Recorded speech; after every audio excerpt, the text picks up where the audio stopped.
Okay, good day everyone. So let's proceed on the next topic on cell theory.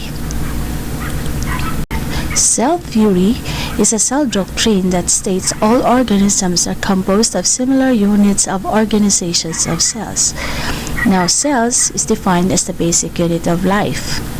In 1590, Zacharias Janssen invented the microscope, although Anton van Leeuwenhoek pioneered the development of microscope.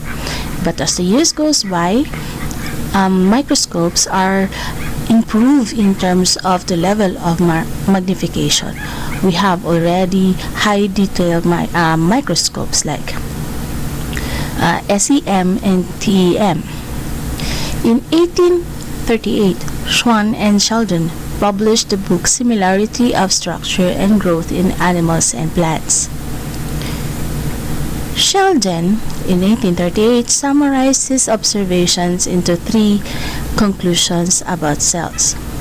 First, the cell is the unit of structure, physiology, and organization of living things. Because, bakit niya nasabi ito? Sheldon observed that the cell can function on its own. It metabolizes, it also reacts to different stimuli.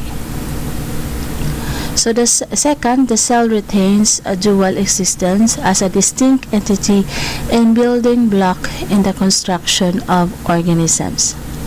We know that all organs are made up of tissues, then all tissues are also group of cells performing the same function. Cells from free cell. Third one is the cells formed by free cell formation, similar to the formation of crystals or spontaneous generation, which means we derive from nothingness and then turns out to develop on something. Okay, we know that today that the first two tenets are correct because we have an explicit example, and the third is clearly wrong because we cannot, there's no scientific, exact or concrete evidence that a cell derived from nothing. So, the correct interpretation of cell formation by the division was finally promoted by others and formally initiated in Rudolf Virchow's powerful dictum, Omni cellula est cellula, meaning all cells only arise from pre-existing cell. So it is not a pop-up. So the modern tenets of cell theory includes all non-living things are made up of cells. Second, the cell is structural and functional unit of all living things. Third, all cells come from pre-existing cell division. Spontaneous generation does not occur, and in short, it derived from a parent cell, then later on develops into different cells. Fourth, cells contains hereditary information which is passed from cell to cell during cell division. So this is mitosis and meiosis. All cells are basically the same in chemical composition. So, ano yung chemical composition ng cells? Made up of carbohydrates, proteins, lipids, nucleic acids. And lastly, all energy, flow, metabolism, and biochemistry of life occurs within the cell. So, one good example is mitochondria. Mitochondria process an ATP for the energy of the cell, and at the same time, the nucleus manufactures protein for the need for the other organelles and also for the structure of the plasma membrane. Now, since the one of the tenets is more on cells came from a pre-existing cell, so this is proof one of the tenets that a cell derived from a pre-existing cell. So we have two cellular division as the process where the cell came from. So we have two cellular production, mitosis and meiosis. Mitosis, simple cell division that start from one mother cell and ends up with a daughter cell. So for example, we have a unicellular organism called the amoeba or euglena, simply undergo binary fission, but in a nuclear aspect they also have mitotic division. So that divides the cell from one cell to a two cell. And meiosis is the reduction division wherein one mother cell divides into four cells, each one having half and the number of chromosomes of the original parent cell.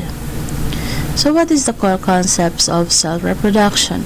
All organisms consist of cells arise from pre-existing cells.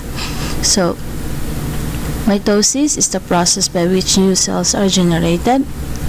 Meiosis is the process by which gametes are generated for reproduction. And second, the cell cycle represents all the phases in the life of a cell. So during cell division or cell replication, DNA replication happens during the S phase. Must precede mitosis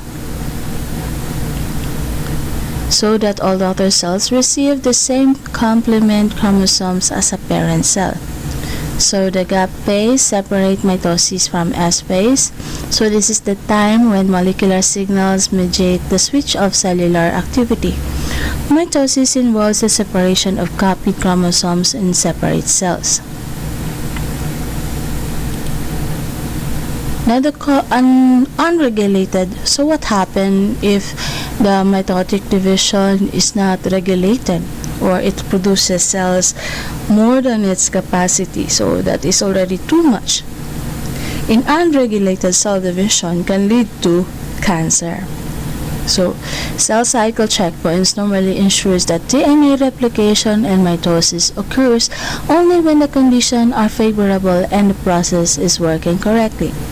Mutations in genes that encoded cell cycle proteins can lead to unregulated growth, resulting in tumor formation and ultimately invasion of cancerous cells to other organs.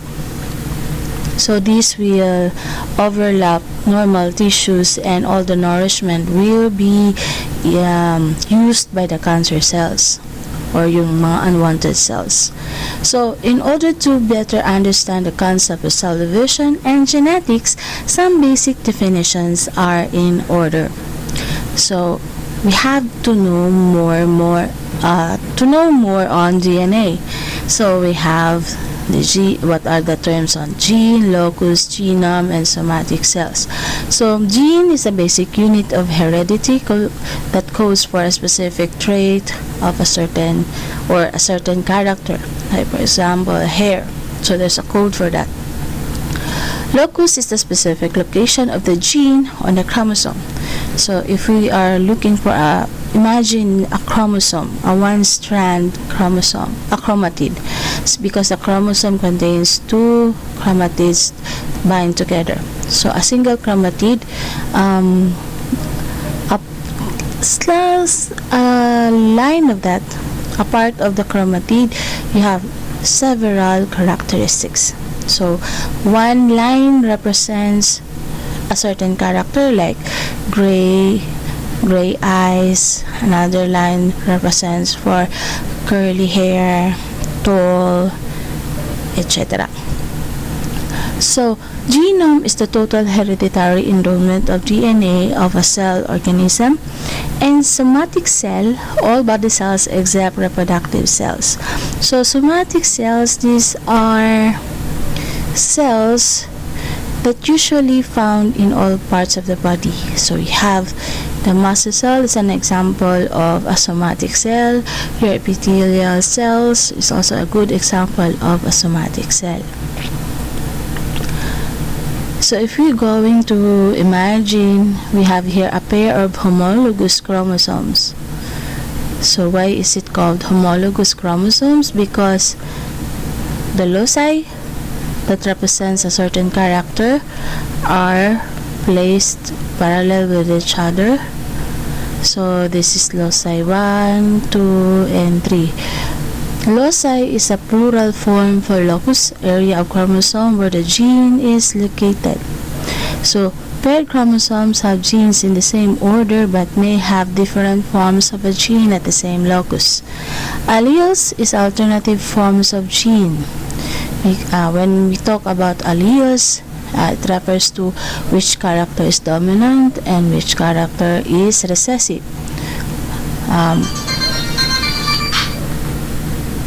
So when we say dominant, you have what was expressed right now, like you are tall, that you get it from your father who had a tall ancestry, and your mother is short, then the short was not expressed coming from your mother, so that is the recessive trait.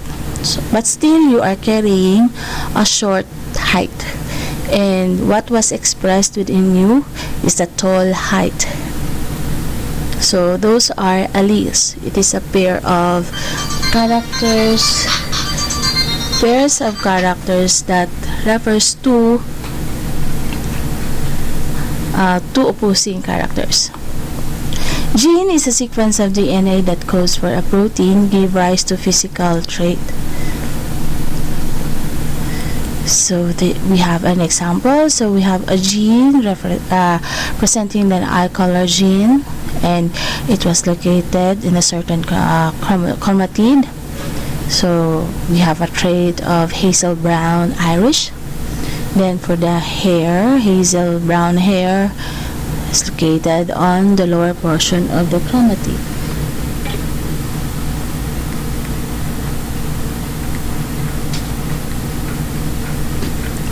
Next, if we are going to view or have a short glimpse of the DNA, so DNA was found inside the nucleus and also in mitochondria. But in nucleus, this is used also in our reproduction process. So the DNA in the nucleus was used for reproduction. So we have here a chromosome. This is diploid. When we say diploid, it has two chromatid bind together by a centromere. So this is the circular circular structure that binds the chromatid together to form a chromosome. Then we have, as a chromosome, we have to look deeper on its structure. We have the DNA structure. The DNA, this is the tiny strand held together by a histone or many nucleosomes. Then if we're going to stretch and go to the look deeper on the details, we have the set of genes in the DNA. Now, if the gene was expanded further or the DNA expanded further, we have seen already the molecular aspect. So the DNA composed of nucleotides base pair called the guanine, cytosine, adenine, and thymine. So these are the nucleotides. So we have the chromosome. So one chromatid, this is another chromatid, bind by a centromere. So the gamete, reproductive cells or sperm and egg cell are haploid. Then the chromosomes are elongated cellular structure composed of DNA and protein. So what is the term diploid and haploid? When we say diploid, a cellular condition where each chromosome type represents the two homologous chromosomes. So this is represented by a diploid chromosome. When haploid, cellular condition where each chromosome type is represented by only one chromosome. So what is homologous chromosome? Chromosome of the same size and shape which carry the same types of genes. So for example, chromosome 1 and chromosome 2 are homologous with each other, while 3 and 4 are homologous also. But when chromosome 1 be together with chromosome 3, it is no longer. So chromosome 1 came from the mother and chromosome 2 and 4 came from the father. So each chromatid from a chromosome, the line represents the loci representing certain character. Like for example, we have here PCRB, beta chain antigen receptor on T cells. Then IFN beta 2, type of interferon. So those are parts of the locus.